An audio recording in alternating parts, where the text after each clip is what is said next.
네, 반갑습니다. 늘 제가 사실은 MBTI를 하면 굉장한 I입니다. 그러니까 내향적인 사람이라서요. 그래서 보통은 이 혹시 MBTI 하신 우리 젊은 친구들 계시는 것 같은데 성도님들 I의 특징이 이 저녁 약속을 하자 하면은 되게 싫어합니다. 그리고 저녁 약속이 취소되면 너무너무 기쁩니다. 지금 공감하시는 분들이 있고, 제가 보통은 이제 저녁 약속을 안 하고 주로 집에 있는데 그러니까 교회에서 이렇게 불러주시면 저녁에 나옵니다. 그리고 제 아내는 저를 수면형 인간이라고 얘기하는데 저는 그 새벽형 인간이라고, 아침형 인간이라고 우깁니다. 그래서 아침에 새벽 기도 가는 거는 문제가 없는데 저녁 집회 되면 9시 넘어가면 좀 이렇게 약간씩 졸기 시작합니다. 그래서 제가 좀 힘이 없어도 약간 이해해 주셨으면 하는 바람으로 말씀드리고요. 잠깐 제 소개를 조금 더 드린다면 지금은 이화여대 북한학과 대학원입니다. 석박사 과정에서 가르친 지 한 4년 반 됐고요. 그전에는 우리 성도님들은 아마 다 잘 아시를 포항에 있는 한동대에서 8년 동안 국제지역학 교수로서 섬겼습니다. 그리고 그 전에는 국방부에 같이 일하는 그 정책 기관이죠. 정책 연구 기관인 한국국방연구원이라는 곳에서 18년 동안 연구원으로 생활을 했습니다. 그래서 벌써 저도 이쪽 연구를 한 지는 한 30년 정도 됐고요. 교회는 제가 한동대로 가면서 이제 내수동교회로 옮겨서 지금 한 10년 정도 내수동교회 를 섬기고 있고, 그 전에는 사랑의 교회를 오래 다녔습니다. 사랑의 교회에서 제자 훈련 받았고요. 그리고 옥하는 목사님 계실 때, 그리고 사역 훈련 받고 신혼부부 순장으로 꽤 오래 섬겼습니다. 그래서 제가 본 태어난 아기만 한 20명이 넘게 해서 그랬던 경험이 있습니다. 제가 원래 연구 영역이 좀 독특합니다. 제가 미국과 북한을 연구하는 사람입니다. 제가 학부를 미국에서 나왔는데요. 학부를 미국에서 공부할 때 미국 정치를 공부했고, 그 다음에 말씀드린 한국국방연구원에서 일을 하면서 제가 미국 외교 정책, 한미 동맹 이제 그런 것들을 연구하기 시작했습니다. 그런데 아마도 다 이해를 하시리라 생각하는데 한미 동맹의 대상이 되는 곳은 북한이죠. 그래서 이미 95년에 제가 일을 시작했는데 그때부터 북한을 계속 보게 되고 결국 하나님의 인도하심으로 이화여대까지 북한학과 교수로 오게 됐습니다. 그래서 지금도 북한을 보는데요. 오늘 여러분들과 좀 나눌 말씀은 그 두 가지를 준비해 왔습니다. 제목도 좀 애매하게 세계 질서와 변화와 한반도라는 굉장히 거창한 제목을 제가 갖고 왔는데, 그 이유는 아파트에서는 미국 얘기를 좀 하려고 하고요. 그 다음에 뒷부분에서는 북한 얘기를 하려고 합니다. 미국과 북한은 굉장히 밀접하게 연계돼 있다라고 생각을 합니다. 제가 미국과 북한을 같이 보다 보니까 사실은 북한을 이해하는 데 많이 도움이 됩니다. 여전히 북한을 완전히 이해한다라고 저는 결코 생각지 않습니다. 그래서 제가 이화여대에 처음 왔을 때 첫 수업에서, 대학원 수업인데 제가 뭐라고 학생들한테 얘기했냐면, 북한을 완전히 안다고 얘기하는 사람은 둘 중에 하나다. 하나님이거나 사기꾼이거나.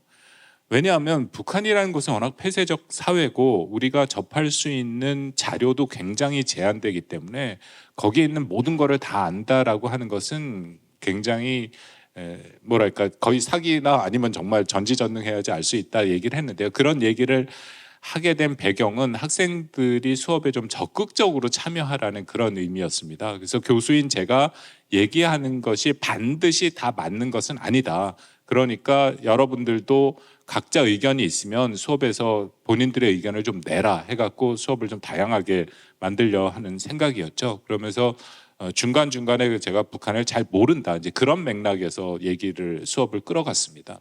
첫 학기 첫 수업인데 아직도 기억이 생생합니다만, 요즘은 학교에서 한 학기 수업이 끝나면 학생들이 교수 평가를 합니다. 근데 한 학생이 그렇게 적었더라고요. 교수가 처음부터 끝까지 모른다고 한다. 공부 좀 해라. 제가 그 외부 활동을 하다가 이렇게 뭐 방송 같은 데 나가서 뭔가 얘기를 해갖고 험악한 댓글 한 1000개까지 받아본 적이 있었거든요. 그런데 아무렇지도 않더라고요. 그거는 뭐 그 사람들의 생각이 그렇고 저랑 다른 사람들이 이렇게 집단으로 몰려와서 얘기를 한 거니까 그러려고 하는데, 수업에서 15주를 땀 뻘뻘 흘리면서 최선을 다해서 가르친 그 학생이 저한테 그런 얘기를 하니까 정말 맘상이더라고요. 마음이 완전히 상했습니다. 근데 문제는 그 한 열댓 명 이상 되는 수업이긴 했는데 그 학생이 그 익명으로 다 적게 돼 있거든요. 본인이 제가 누군지 모를 거라고 생각을 했는데 다 압니다, 사실은. 제가 뻔히 누군지 보이더라고요. 근데 또 그 학생이 어떻게 하다 보니까 지금 저한테 박사를 쓰겠다고 와 있어서 제가 이 학생을 어떻게 때려잡을까 뭐 이렇게 그런 농담입니다. 전혀 그럴 생각은 없고요. 근데 뭐 마음은 그렇게 있고, 그래서 그 다음부터 제가 매번 수업을 할 때 같은 얘기를 하는데요.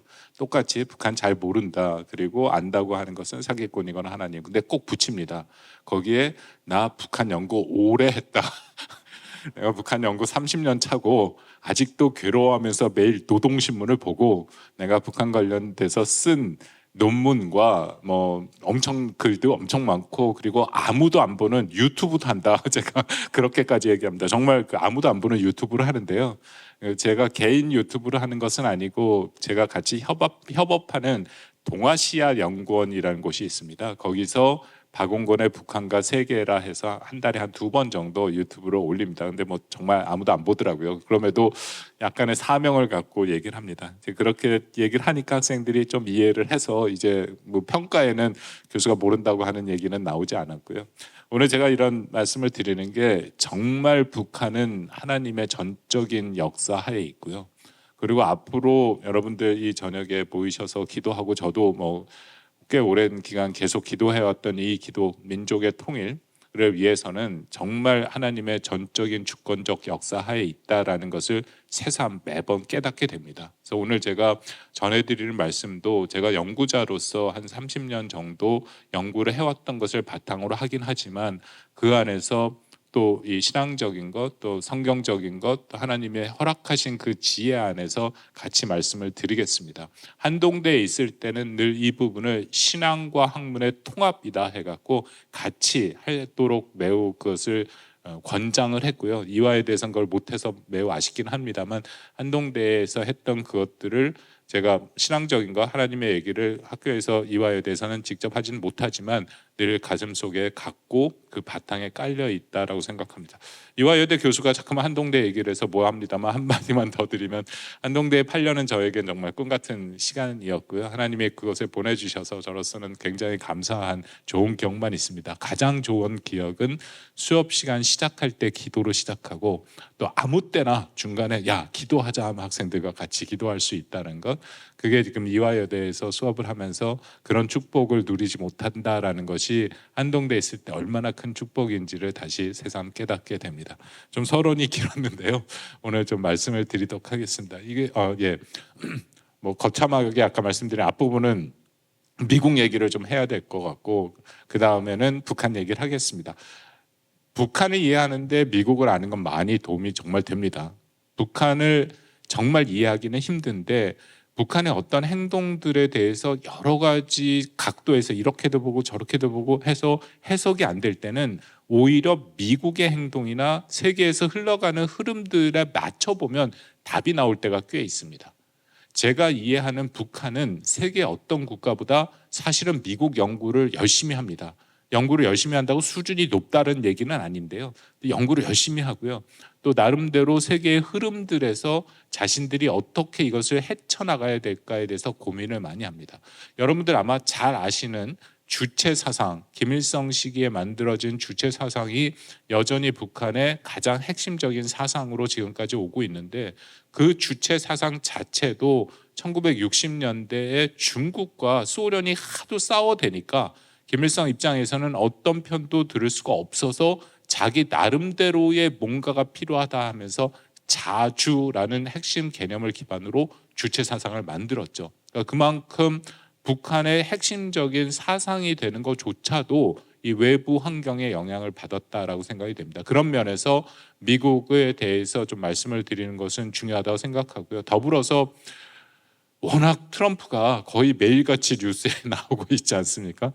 도대체 트럼프란 인물이 뭐고 왜 미국 사람들은 트럼프를 찍었고 그것이 한반도와 북한에 어떤 영향이 있는지에 대해서 같이 좀 말씀을 드리도록 하겠습니다. 그래서 처음에 트럼프의 귀환이라는 제목을 했고요. 다니엘서의 이 말씀을 오늘 같이 읽은 게 저도 미국 대선을 위해서 사실 많이 기도를 했습니다. 그 미국이라는 국가가 그만큼 중요하고 또 북한의 의미에서 한반도의 평화의 의미에서도 매우 중요합니다.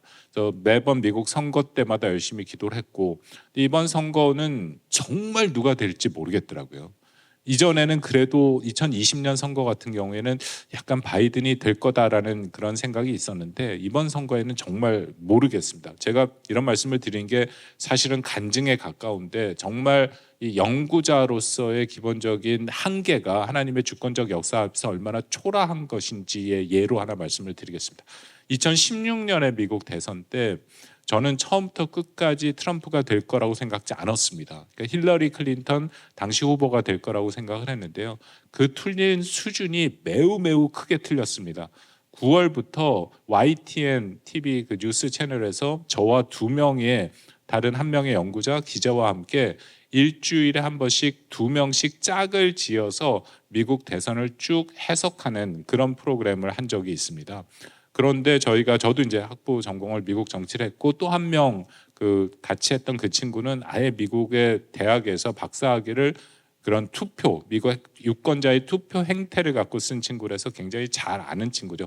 제가 이게 유튜브로 전송이 된다 해서 실명을 얘기하지는 않겠습니다만 100만이 넘는 유튜버를 거느리고 있는 유명한 여류 국제 정치학자입니다. 아마 이 정도면 아시는 분들은 다 아실 만한 친구라고 생각이 되는데요. 김 씨입니다. 뭐 그렇습니다. 그런데 어쨌든 그 친구랑 세 명이서 같이 했는데 뭐 보니까 트럼프가 될 가능성이 조금은 보이더라고요. 근데 거의 기적 같은 기적이 일어나야 되는 그런 상황이었습니다. 그래서 그냥 연구자 입장에서는 기적이라고 하는 그쪽에 베팅을 할 수는 없기 때문에 트럼프가 안 된다라고 처음부터 끝까지 얘기했는데 왕창 틀리지 않았습니까? 그래서 저희가 11월에 미국 대선 끝나고 세 명이서 생방송에 나와서 저희가 죄송합니다라고 그렇게 사과를 했던 기억이 있습니다. 그때 또 한 번 뼈저리게 느낀 게 이건 정말 하나님의 주권적 역사하에 있구나. 제가 연구자로서 아무리 분석을 해도 그것은 알 수 없구나. 그런 흑역사가 있기 때문에 2020년에는 굉장히 조심했습니다. 또 나가서 이것도 잘못 얘기하면 사실은 제가 전문가로서의 저의 그 신뢰도가 확 떨어지는 거잖아요. 방송 같은 데 나가서 얘기할 때도 굉장히 조심하게 앞에 이제 전제를 막 얘기했습니다. 이렇게 되면 바이든이 될 수도 있을지 모른다. 이제 그런 식으로 얘기를 했는데 이 방송의 특성이라는 게 뭔가 모호한 걸 싫어합니다. 그래서 맨 마지막에 제가 그렇게 얘기하면 앵커가 딱 받아서 그래서 교수님이 보시기에는 바이든이 된다는 거죠 하고 끝냅니다. 그래서 제가 이번에도 이것도 틀리면 정말 나는 여기서 은퇴해야겠구나 생각을 했고요. 2024년 대선 시작이 됐는데 정말 모르겠더라고요. 이번에는 정말 모르겠습니다. 그런데 한 10월 초쯤에 제가 트럼프가 될 거라는 좀 확신이 들었습니다. 여러모로 확신이 들었는데 이걸 외부에서 공개적으로 얘기는 못하고 그럴 경우에 이제 제일 안전한 제 아내한테만 제가 10월 초에 트럼프가 될 것 같아 그랬더니 저한테 3번을 되묻더라고요. 왜 그러냐 정말이냐 해서 제가 정말이라고 얘기를 했습니다. 그랬더니 그런 얘기를 한 이유 중에 하나가 제 처가 미국 주식에 조금 관심이 있어서 이런 얘기를 하면 이제 좀 미국 주식을 좀 사지 않을까 했는데 결론적으로는 사지는 않았고요. 그래서 어쨌든 이번에도 굉장히 조심스럽게 얘기를 거의 안 했고 그래서 외부에 나가서 얘기를 안 했고 근데 트럼프가 됐습니다. 그래서 아까 보신 다니엘서의 말씀을 보면 그 다음에 제가 계속 기도를 했고요 물론. 근데 왜 트럼프를 세우셨을까? 저는 트럼프가 하나님을 경외한다라고는 생각지 않습니다. 그 사람의 삶의 궤적을 보면 굉장히 정직하지 못하고요. 그 삶이 또 여러 가지로 타락했고요. 그리고 굉장히 여러 가지 문제가 있습니다. 근데 그럼에도 하나님이 세우신 거는 말씀드린 주권적 역사에서 하나님이 세우셨다. 그러니까 이것이 저의 큰 기도 제목이었고 저의 연구 주제기도 했습니다. 근데 말씀은 이걸 주시더라고요. 세운 것도 하나님이시다라는 말씀을 주셨고 그러면 제가 이건 넘어갔습니다. 도대체 트럼프가 어떻게 미국 대통령이 됐을까? 아마 여러분 여기 있는 이 사진은 다 보신 굉장히 유명한 사진이죠. 트럼프가 암살자 시도가 있었고 총알이 빗받치는 그런 상황에서 경호원들을 뚫고 일어나서 소리치는 바로 그 장면입니다. 이 사람이 여기서 3번 같은 소리를 치는데요. 싸우자, 싸우자, 싸우자. 영어로 fight, fight, fight라는 얘기를 합니다. 그럼 도대체 트럼프란 인물이 누구를 향해 싸우자고 얘기를 하는가? 트럼프를 지지하는 사람들 입장에서는 트럼프가 자신들을 위해서 싸워주는 일종의 전사이자 선구자 같은 그런 이미지가 있다는 거죠. 그게 왜 그렇게 됐냐? 1970년대 이후에 미국은 기본적인 산업 구조가 완전히 바뀌었습니다. 그러니까 예를 들어서 한국이 지금 제일 잘하고 있는 반도체라든지 특히 자동차, 철강 같은 산업은 1970년대 이후에 미국에서 사라졌고요. 그래서 미국에는 여전히 미국은 여러분 세계에서 제일 잘 사는 나라입니다. 실리콘밸리로 대표되는 첨단 산업과 또 이쪽 뉴욕에 있는 월스트리트로 대변되는 금융산업이 세계를 끌어가고 1인당 국민소득이 우리가 3만 4천 불 정도 되는데 미국은 8만 6천 불이 넘습니다. 우리 3배 가깝게. 근데 문제는 방금 말씀드린 철강이라든지 산업이라든지 조선업 같이 미국의 중부에 주로 위치했던 그 산업들은 다 쇠락해 버렸죠. 그래서 그 지역을 쇠락한 공업지역이라고 얘기하고 거기에 사는 다수의 미국인들은 고졸 이하의 백인들입니다. 근데 이 사람들은 1970년대 이후에 삶이 점점점 어려워진 거죠. 결정적으로 2008년에 미국에서 금융위기가 발생하면서 자기의 집이 없어지게 됩니다. 여러분 잘 아시는 미국의 꿈이라는 거, 아메리칸 드림이라는 게 이런 거죠. 중산층의 삶을 얘기하는데 고졸 이하 백인들을 기준점으로 잡습니다. 그냥 교회 외곽에 미국 집들이 크고 넓고 좋지 않습니까? 교회 외곽에 집이 있고 그리고 은퇴하면 연금 받아서 살 수 있고 아프면 병원 가고 자식들이 공부 잘하면 대학 보내고 그게 중산층의 삶인데 그 삶이 고졸 이하 백인들 삶이 1970년대 이후에 무너지기 시작했고 2008년도에는 결정적으로 남아있던 하나의 집마저 다 잃어버리는 그런 상황이 온 것이죠. 이 사람들의 이 좌절감과 분노라는 것은 생각보다 굉장히 컸다라는 겁니다. 여기서 저의 2016년 틀린 변명이 나오는데요.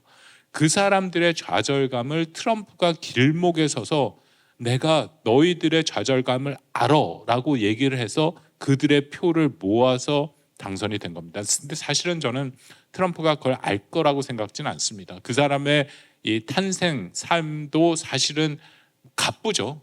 맨하탄 뉴욕의 갑부집 아들로 태어나서 평생 그런 부동산업 하면서 굉장히 큰 부를 얻은 사람이긴 합니다. 그런데 그 사람이 아주 그 선거적인 또 정치적인 감각이 있어서 그렇게 좌절감에 빠져 있는 고졸 이하 백인들을 상대로 당신들의 어려움은 힐러리 클린턴이나 바이든이나 그런 워싱턴의 기득권층 때문이야. 당신의 어려움은 안타깝게도 한국이 먼저 나옵니다. 한국, 일본, 독일, 사우디아라비아, 나토 같이 부유한 동맹국이 자기를 우리가 지켜주는데 방위비도 안 내기 때문이야. 이거 불법 이민자 때문이야. 이거 중국 때문이야. 투표 행태를 연구하다 보면 아마도 여러분 좀 동의가 되실 거라고 생각하는데 내가 누구를 찍으러 갈 때 그 사람이 좋아서보다는 이 사람이 싫어서 찍으러 가는 거, 반대쪽을 찍으러 가는 거. 그러니까 이 분노와 증오가 사람을 더 동기부여가 돼서 투표를 하게 만든다라는 겁니다. 그래서 트럼프가 그 사람들의 표를 모아서 된 건데요. 근데 저의 고민은 이 트럼프라는 인물이 나타나는 상징하는 모습입니다. 여러분 아직도 저는 미국은 특히 미국의 갑부들은 청교도적 정신이 있습니다. 그래서 미국 갑부들의 다수는 아무리 큰 부를 자기가 성취했더라도 자기 자식들한테 물려주지 않고 90% 이상 사회에 환원합니다. 청교도적 정신이죠. 하나님이 맡긴 재물이다. 근데 트럼프는 굉장히 다릅니다. 이 사람은 자기의 부를 자랑합니다. 여기 뒤에 나와 있는 사진처럼 모든 건물에 트럼프라는 자기의 이름을 다 집어넣고요. 여러분들 쉽게 보실 수 있습니다만 들어가면 다 황금색으로 했고 이것은 이제 중국 감성이라고도 많이 얘기하는데 그런 식으로 물질주의, 배금주의를 주창하는 사람이죠. 그리고 옆에 있는 사진 보면 프로레슬링 이거 프로모터 역할을 했습니다. 프로레슬링이라는 것은 남성상을 이렇게 강조하는 성적인 의미가 있거든요. 그리고 자기 부인은 슈퍼모델입니다. 그래서 2016년만 하더라도 공개적으로 내가 트럼프를 지지해 하는 것이 창피한 일이었죠. 그래서 여러분 들어보신 샤이 트럼프라는 게 거기서 나옵니다. 그러니까 트럼프를 공개적으로 지지하지 못한다라고 얘기했기 때문에 그 숨은 표들이 트럼프를 지지해서 저를 포함해서 많은 사람들이 선거의 예측을 틀리게 된 거죠. 이게 트럼프의 모습입니다. 그런데 지금은 이제 더 이상 이런 샤이 트럼프가 없죠. 아주 노골적으로 대놓고 트럼프를 다 지지하고 미국의 공화당은 트럼프가 다 접수를 해버렸습니다.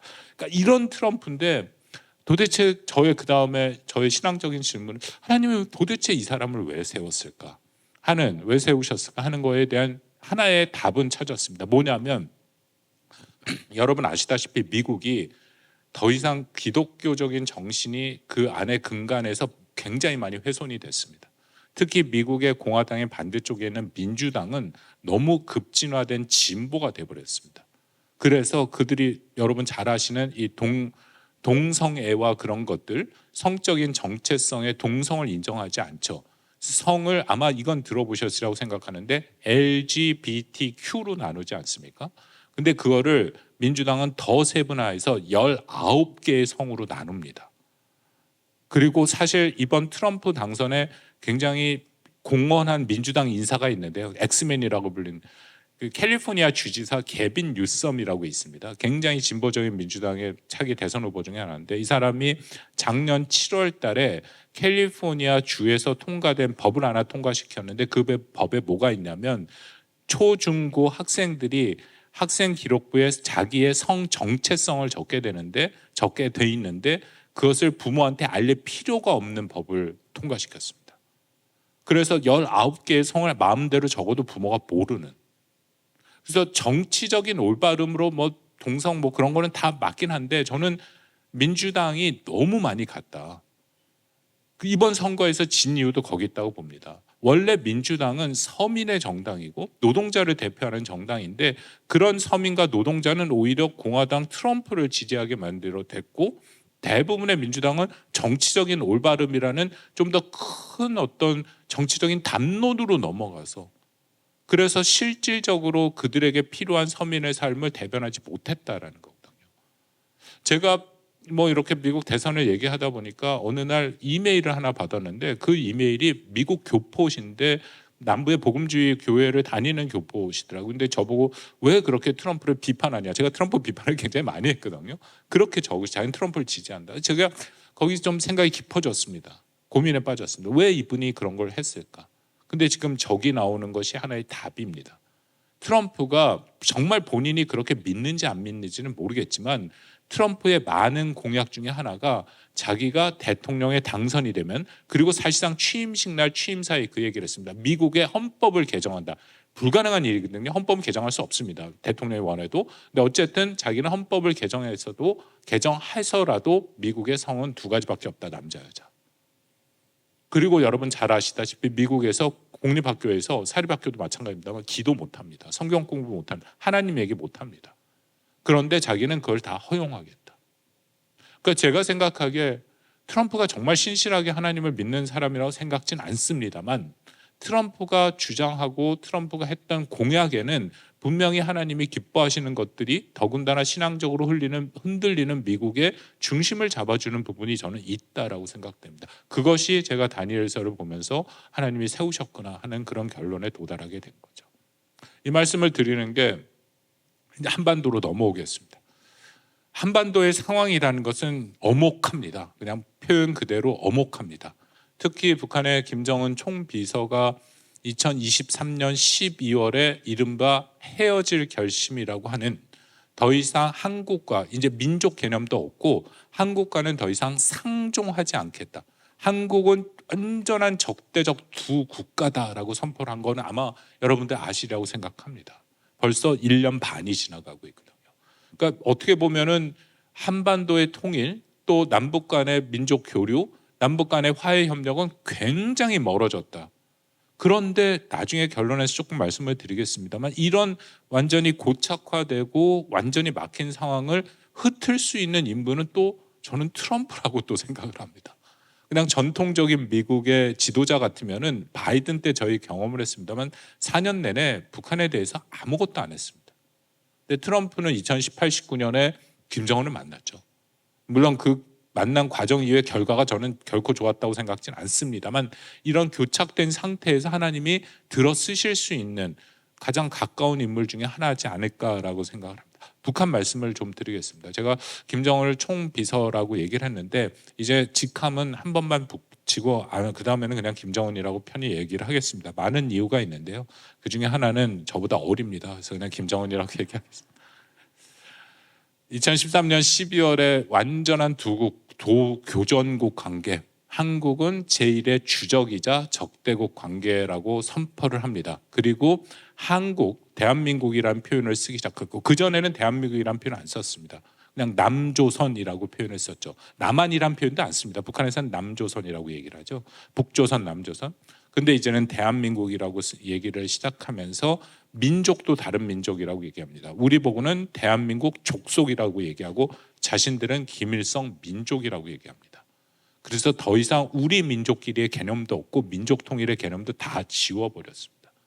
이거는 북한의 78년 역사상 처음 있는 일이고 뒤에서 좀 말씀을 드리겠습니다만 조선인민민주주의 공화국의 김일성이 만든 그 나라의 가장 기본적인 노선을 근본적으로 변화시킨 것입니다. 저희 이제 통일이라는 걸 아예 안 하겠다라고 선포를 했죠. 통일 포기 선언이라고도 저희가 불리는 것이고 그렇다면은 거기에 뭘 대체했느냐? 2024년 2월 8일 제가 노란 글씨로 써놓은 게 그들이 말하는 건군절에 김정은의 연설을 합니다. 정확하게 김정은이 얘기한 것을 제가 적어놨습니다. 유사시 그것들, 한국을 얘기하죠. 영토를 점령 평정하는 것을 국시, 국가의 최고의 목표라고 얘기를 합니다. 그것을 영토 완정이라고 하죠. 영토 완정, 두 법칙을 쓰지 않습니까? 영토 완정. 그러니까 통일을 포기한 곳을 자신들이 기회가 되면 자신들의 군사력을 활용해서 이 대한민국을 점령하는 것이 그들의 목표다라고 명백하게 바꿔놨습니다. 여러분 아시다시피 북한은 그 두음 법칙을 씁니다. 그래서 다 영토가 아니라 령토라고 하죠. 저희 이화여대 북한학과에 탈북민 학생들이 꽤 있습니다. 석박사에 제가 뭐 정확히 세보지는 않았는데 한 10명 이상 있고요. 그 중에 몇몇 학생들 뭐 공부를 어디서 할까 뭐 그렇게 고민을 할 때 제가 만나면은 맨날 하는 얘기가 그렇습니다. 조선의 여성은 니대에서 공부해야 된다. 그렇게 얘기하면 다 옵니다. 그래서 진짜 조선의 여성이 많이 있고요. 그렇게 얘기를 해서 같이 공부하는 친구들이 꽤 있습니다. 그 다음에 북한이 정말 이 한국, 남한, 남조선, 대한민국을 없애려고 합니다. 좀 유치한 면이 있을 정도인데요. 이게 북한 방송에 나오는 겁니다. 조선반도, 한반도라고 표시해놓은 남쪽을 어느 날부터 없애기 시작했어요. 안 보여주기 시작했고, 그리고 삼천리 금수강산이라는 표현 다 빼버렸고요. 북한의 평양에 있는 통일역이라는 거 이름 다 빼버리고 뭐 통일자 들어간 것, 우리 민족 들어간 것들을 다 없애고 있는 그런 작업들을 지금도 하고 있습니다. 1년 반 됐죠. 그러면 저의 또 그냥 연구자로서의 질문은 그거지 않습니까? 왜 이럴까 북한이? 사실은 북한이 2023년 12월에 이런 그들의 말한 노선이 완전히 전환이 됐는데 북한이 유일 영도 체제, 수령 체제라고 저희가 부르지 않습니까? 그거는 북한의 최고 지도자 수령이 모든 걸 결정한다라는 그런 체제죠. 근데 그럼에도 불구하고 북한에서도 이런 중요한 노선이 바뀌는 것은 하루아침에 김정은이 결정해서 야 바꿔 그렇게 되지는 않습니다. 나름대로 정지 작업이 있고요. 그리고 노선을 명확하게 바꾸는 그 시점에서는 당 대회나 노동당 중앙위 전원회의 같은 회의체를 통해서 공포를 합니다. 그래서 연구자들 사이에는 북한이 이 통일 포기 선언을 하고 한국과의 관계를 완전히 단절하는 시점을 뭐 2019년, 21년 뭐 여러 가지 설들이 있는데 어쨌든 2023년 12월에 결정적으로 했습니다만 그 전부터 준비를 해온 것은 맞다. 근데 저를 비롯해서 대다수의 북한 연구자들은 2023년 12월에 북한이 이런 식으로 적대적 두 국가론 더군다나 거기에 통일을 완전히 한 포기 선언을 이렇게 할 줄 예상 못했습니다. 굉장히 극단적인 선언을 한 것이죠. 이 정도로 강력하고 완전 노선의 기본적인 변화를 할지는 몰랐습니다. 한국과의 관계를 단절할 가능성은 보긴 했습니다. 이미 단절은 시작했고 2019년 12월부터. 그렇지만 이렇게 완전히 다 끊어버리고, 여러분 작년에 뉴스에서 많이 나왔습니다만 동해선, 경의선을 다 끊어버렸습니다. 원래는 그쪽을 통해서, 동해선을 통해서 금강산 가는 거 저 다녀왔습니다만, 경의선을 통해서 개성 가는 거, 그 도로를 다 끊어버리고 거기에 장벽을 다 쳤습니다. 그 정도로 완벽하게 끊는 작업을 하고 있거든요. 그러면 도대체 북한이 왜 이러냐? 몇 가지 이유가 있는데 가장 큰 이유는 전 이거라고 생각합니다. 이제 더 이상 대한민국, 남조선, 한국과의 경쟁을 할 수 없다. 그러니까 평화통일이라는 게 우리도 민족 공동체 통일 방안이라는 것이 있고 북한도 고려 연방제 통일 방안이라는 게 있습니다. 그것이 일정 시점 양쪽에, 그러니까 북한의 입장에서는 한국 국민들의 지지를 받는 그런 중간 단계가 있는데, 북한이 이제 그것이 그냥 말로 하는 것도 불가능하다는 것을 아는 거죠. 그것은 여기에 방금 보고 계시는 이 법을 통해서 이것을 방증한다라고 생각합니다. 아마 이 법들은 많이 보신 법이라고 생각합니다. 반동사상 문화 배격법이죠. 여기에 보면 제가 이제 그들은 북한의 이제 괴뢰 문화라고 얘기하는, 괴뢰라는 걸 한국을 얘기합니다. 우리의 K-팝 뭐 드라마를 보거나 혹은 뭐 영화를 보거나 혼자 보다 걸리면 5년에서 10년 노동 교화형에 처해집니다. 아마 여러분들 노동 교화형이라는 거 들어보셨죠?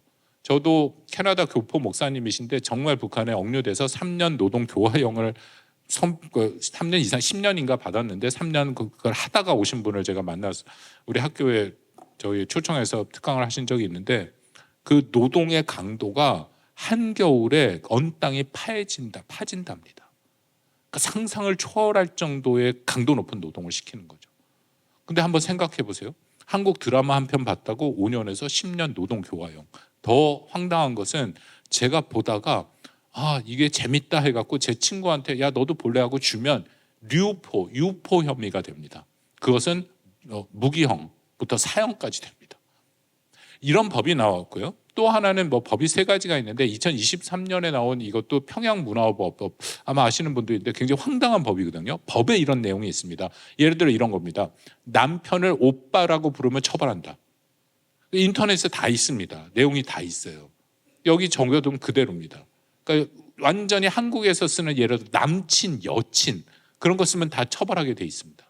그래서 제가 궁금한 게 앞에 반동사상 문화 배격법은 그 형량이 있잖아요. 근데 이건 형량이 없습니다. 원래 북한이 그 법을 잘 공포 안 합니다. 근데 어쨌든 형량이 없어서 도대체 부부가 아무도 없는 데서 그냥 북한 사람들이 부부래도 그러니까 여성 아내가 남편을 오빠라고 부르면 그게 걸렸다. 어떻게 처벌을 받을까 굉장히 궁금해했거든요. 그래서 제가 우리 내곡동에 있는 국가정보원에 한번 그쪽 사람들이랑도 같이 뭐 이래저래 북한 연구자니까 하니까 물어봤습니다. 그쪽은 이제 정보를 갖고 알고 있냐. 근데 재판대는 잘 모르는 것 같아요. 거기도. 근데 중요한 것은 이렇게까지 북한이 강력한 처벌을 한다라는 것은 더 이상 그들이 말하는 괴뢰 문화, 한국 문화를 막지 못한다라는 얘기입니다. 그러니까 저는 처음 이 법이 통과되고 2020년 반동사상 문화배격법이 처음 나왔을 때 딱 드는 생각이 이제 북한이 방법이 없구나. 한국의 이 문화의 전파, 그들이 말하는 부르주아 문화의 이 전파를 막을 방법이 없으니까 드디어 이런 강력한 처벌 조항이 나오는구나. 제가 이런 말씀을 드리는 게 북한의 법 체계는요, 우리같이 법치 국가가 아닙니다. 우리는 사실은 헌법이 제일 중요하지 않습니까? 헌법이 위반되면 대통령도 다 탄핵될 수밖에 없는 게 우리의 법이고, 거기 일반 법령들이 있죠. 그럼 반드시 지켜야 되는 것들입니다. 안 지키면 처벌받는데, 근데 북한은 그렇지 않고 일반 법이 가장 하위에 있고요. 그 위에 헌법이 있고 그 위에 노동당 규약이 있습니다. 그리고 그 위에 수령의 교시가 있습니다. 그러니까 수령의 교시라는 건 김정은의 말입니다. 그게 어떤 법, 성문법, 적혀있는 법보다 훨씬 더 의미가 있고 훨씬 더 중요하고 반드시 이행해야 된다는 거죠. 그래서 북한은 법을 대체로 공포도 안 합니다. 공포를 하더라도 방금 말씀드린 것처럼 형량 같은 게 제대로 없어요.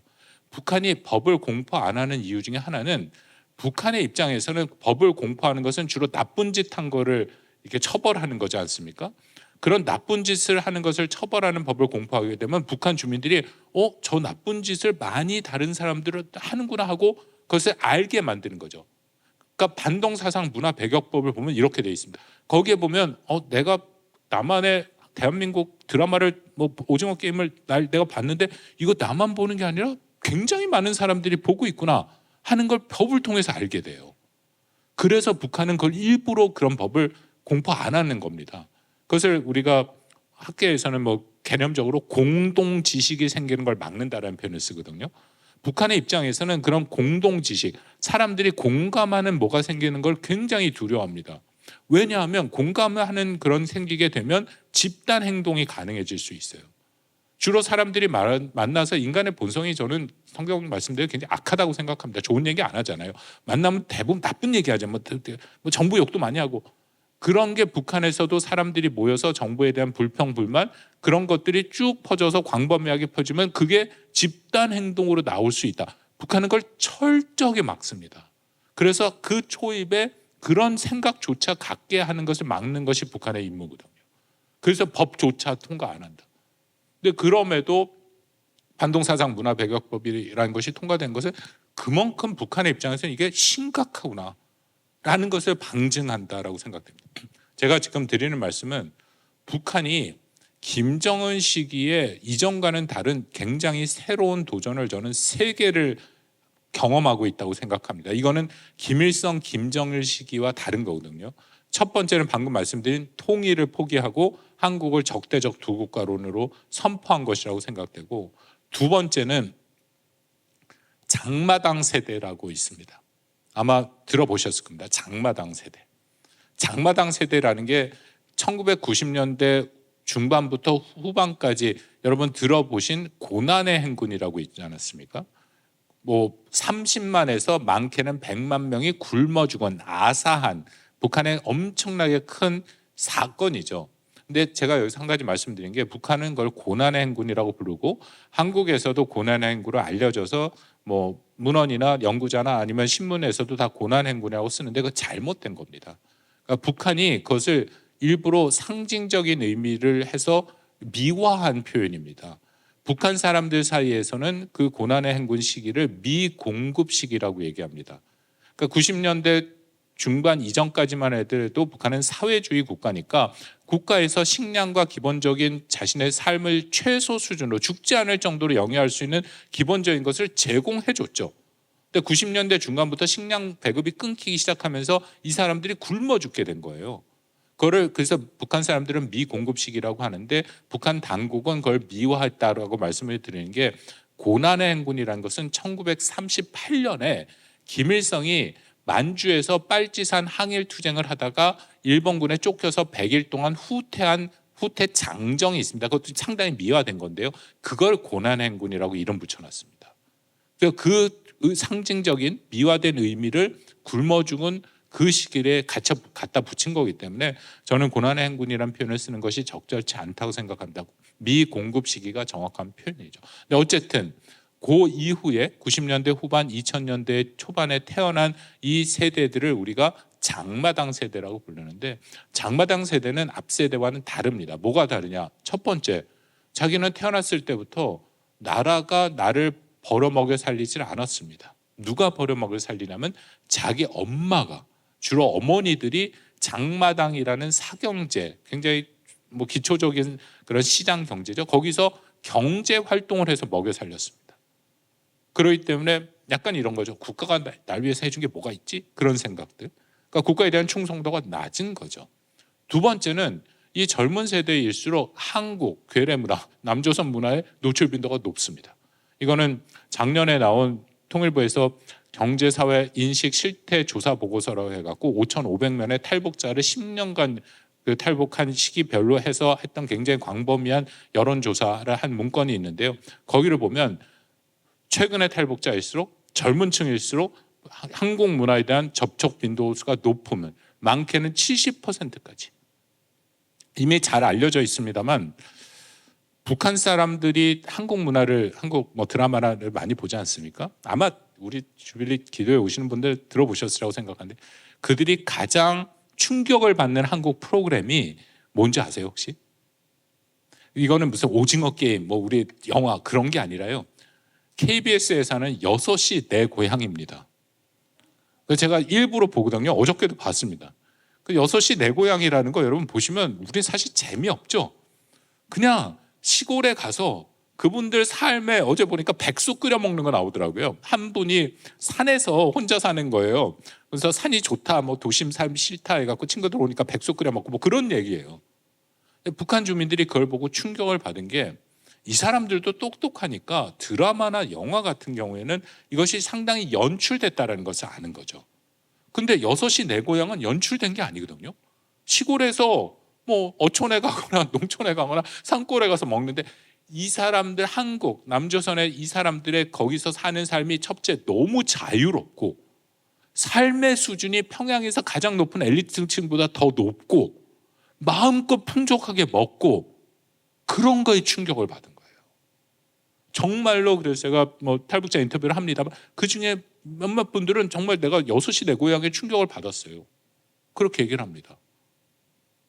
그런 것들이 북한에게 전파가 되니까 이거는 김정일, 김일성 시기에는 없던 거잖아요. 장마당 세대들은 더 많은 거를 접촉하고 이게 두 번째 북한이 경험하고 있는 어려움이고요. 세 번째는 저는 마지막으로 시간이 다 돼서 뭐 한 가지 더 말씀드리고 마무리하겠습니다. 북한의 핵 문제입니다. 이건 뭐 길게 말씀드리기가 어려운데요. 북한의 핵 문제는 이렇습니다. 이제는 더 이상 북한의 핵을 용인하거나 어떤 방법으로든지 포기시키거나 더 이상 양보할 공간이 없습니다. 그러니까 벼랑 끝까지 몰려 있는 거죠. 북한은 사실상 핵 보유국이 맞습니다. 한국을 향해 핵을 쏠 수 있습니다. 그래서 여러분들 잘 아시다시피 한국이 핵무장을 해야 된다는 여론조사를 하면 핵무장을 해야 되는데 60% 이상 나오는 게 그만큼 북한의 핵 문제도 더 이상 이제는 뒤로 미룰 공간이 없다. 근데 저는 북한이 핵을 갖는 것 자체는 굉장히 큰 패착이라고 생각합니다. 핵을 가지면 북한은 경제를 개발할 수가 없습니다. 그건 분명합니다.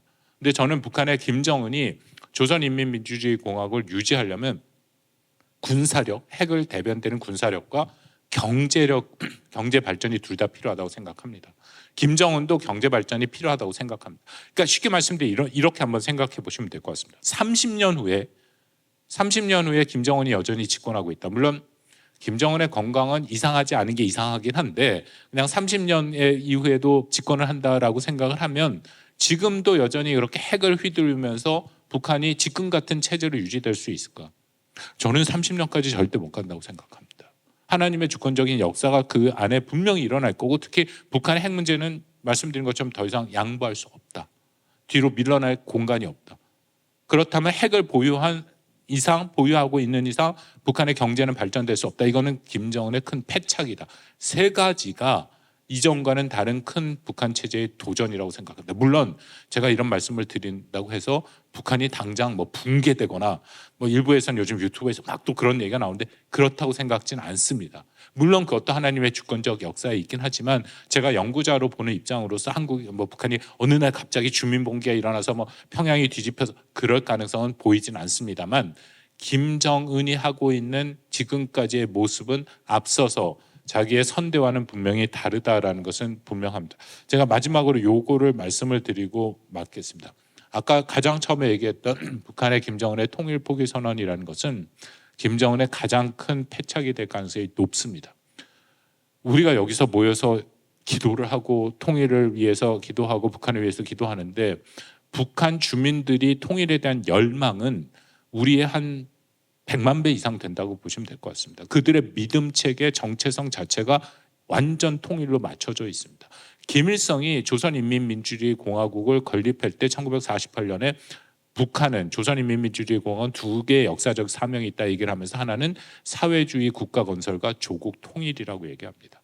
여기 적혀있는 노동당 교육도 다 통일, 심지어는 아까 말씀드린 미공급 시기에 굉장히 어려움을 겪은 것도 이게 분단 체제 때문에 그런 거고 통일되면 해결된다. 북한의 정체성입니다. 근데 그 김정은이 정체성을 버린 겁니다. 정체성을 포기한 거고 정체성에 반하는 행위라는 겁니다. 제가 그날 2023년 12월에 김정은이 그걸 발표했을 때 제가 걱정할 일은 아닌데 걱정이 되더라고요. 뭐가 걱정이 되냐면 과연 김정은이 통일이라는 정말 절대절명의 북한의 가장 중요한 국가적 목표를 뭘로 대체할 것이냐. 대체할까 뭔가 돼야 되잖아요. 근데 대체할 게 아무리 찾아봐도 없고 제 예상이 맞아서 1년 반이 지난 지금 시점까지도 통일을 대체하는 그 모두 무슨 말도 나오질 않습니다. 북한은 원래 이런 중요한 노선이 바뀌면 북한 전 주민을 대상으로 학습지가 만들어지고 학습을 시키고 총화를 합니다. 근데 그게 안 돼요. 왜냐하면 통일을 바꿀 만한 게 없죠. 그러니까 북한 주민 입장에서는 굉장히 혼란이 온 것은 맞습니다. 그들 믿음 체계에서는 통일이 그렇게 중요한데 어느 날 통일하지 않겠다. 전 민족 같은 민족도 아니다. 그럼 속으로는 뭐 그걸로 인해서 조직적인 반발은 물론 못합니다. 그렇지만 당연히 사람이니까 이게 무슨 얘기지? 그러면 그간 내가 배우고 그간 북한 당국이 나한테 얘기했던 건 도대체 다 뭐지? 통일은 어렸을 때부터 정말 통일은 모든 거라고 얘기하는데 이제 난 뭐지? 하는 믿음 체계와 정체성의 혼란이 올 수밖에 없다. 말씀을 마무리하겠습니다. 북한이 언제 문이 열릴 것이냐? 하나님의 주권적인 역사에 있다고 생각합니다. 이거 언제 예상이 되느냐? 그건 전 모릅니다.